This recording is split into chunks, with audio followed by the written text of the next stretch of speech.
Warning: the following video contains strong language which may be offensive to some viewers or inappropriate for children. The content within this video is intended for mature audiences only.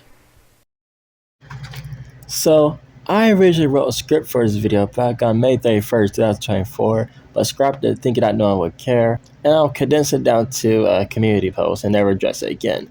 But a day later, I said f*** it and finished writing all it down. First, let's start with a little background.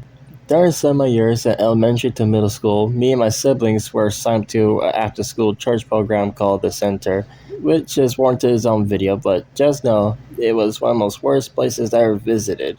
Probably irritated my poor autistic soul for having to socialize with others. The kids there were racist and homophobic, or at least some of them are, which is a little f***ed up because one of the staff members is actually gay and Hispanic.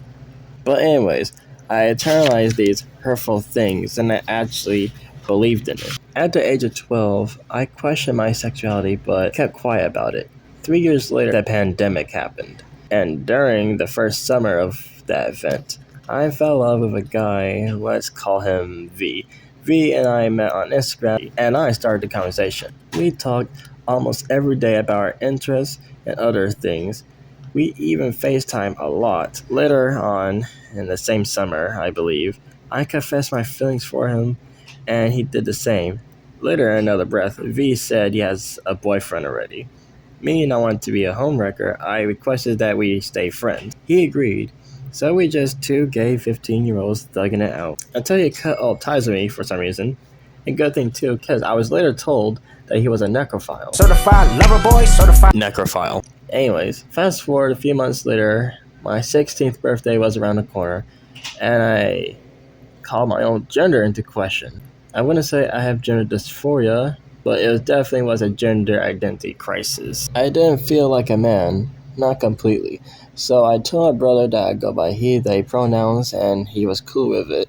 But later, that label didn't fit me any longer. So, I feel like more of a woman for months, and I kept silent about it too, fearing that I'll be hated, especially by my pops. These feelings carried for over a year, and one evening, I told my mom indirectly about my gender and my pronouns at the time. It was he, she, they. She didn't really care at first, but later pulled me aside to have a talk. She asked, "Are you sure? Is this a trend?" You know, the good stuff like that. And I knew why my mom asked me these things, because she's aware of the troubles that I have and will face as a person of color with a disability. Plus, with being LGBTQ on top of that only made her worry more, which I completely understand. Later on, I got my nails painted, got new clothes, and my hair reached perfection. Yet, I was still too fearful to confront my father about it. So my mother told him for me, and he was cool with it too.